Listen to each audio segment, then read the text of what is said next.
আপনাদের সবাইকে স্বাগত সিনে গসিপে। টালিগঞ্জের অভিনেতারা বারবার পথ দুর্ঘটনার শিকার হচ্ছেন। হ্যাঁ বন্ধুরা, গত 29শে এপ্রিল ভোররাতে মর্মান্তিক গাড়ি দুর্ঘটনায় মৃত্যু হয় মডেল সোনিকা সিং চৌহানের। সেই সময় গাড়ি চালাচ্ছিলেন অভিনেতা বিক্রম চট্টোপাধ্যায়। তার কয়েক মাস আগে অভিনেতা রণদীপ বোসের অ্যাক্সিডেন্ট হয় বাইকে। এখনো পর্যন্ত অভিনেতা কিন্তু সুস্থ হননি। রাতে গাড়ি চালানোর জন্য কি কি সতর্কতা নিতে হয়, কি বলছেন টেলিনায়কেরা। একটি জনপ্রিয় সংবাদ মাধ্যমের সাক্ষাৎকারে 4জন টেলিনায়ক মেনে নিয়েছেন রাতে গাড়ি চালানো বিপজ্জনক, তবে সেক্ষেত্রে মদ খেয়ে গাড়ি চালানো কিন্তু কারণ নয়।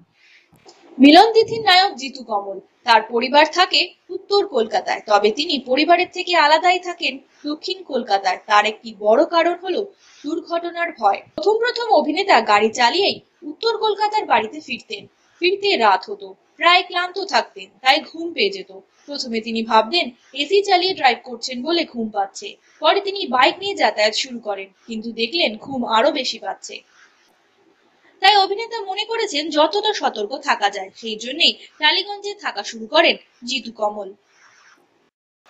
অভিনেতা সৌরভ চক্রবর্তী সাক্ষাৎকারে জানালেন, রাতে ড্রাইভ করার ক্ষেত্রে যে সমস্যাটি হয়, ভীষণ ড্রাউজি লাগে, এমনিতেই ক্লান্ত থাকি, ঘুমিয়ে পড়ার সম্ভাবনা থাকে। আমার ক্ষেত্রে অনেক সময় এমন হয়েছে যে বড়সড় বিপদ ঘটতে পারত।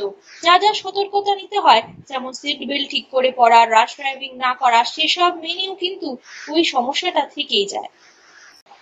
ভক্তের ভগবান শ্রীকৃষ্ণ ধারাবাহিকের নায়ক গৌরবও রাতে সেলফ ড্রাইভ করার পক্ষপাতী নন। সাক্ষাৎকারে তিনি জানান, আমি কখনোই রাতে সেলফ ড্রাইভ করি না।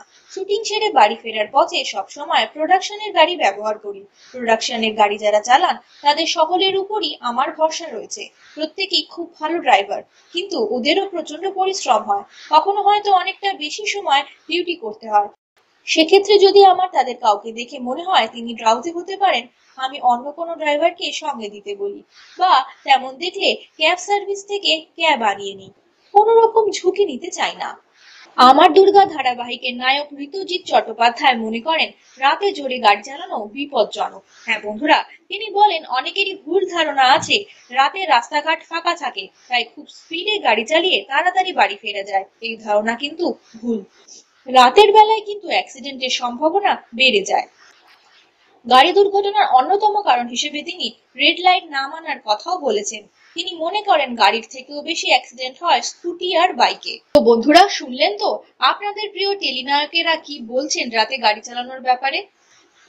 আশা করি আপনারাও গাড়ি চালানোর ব্যাপারে নানান সতর্কতা অবলম্বন করছেন। বিনোদন জগতের আরো খবর জানার জন্য জুড়ে থাকুন আমাদের সঙ্গে। আমরা হলাম সিনে গসিপ। জুড়ে থাকুন আমাদের সঙ্গে, সাবস্ক্রাইব করুন আমাদের এই ইউটিউব চ্যানেলটি।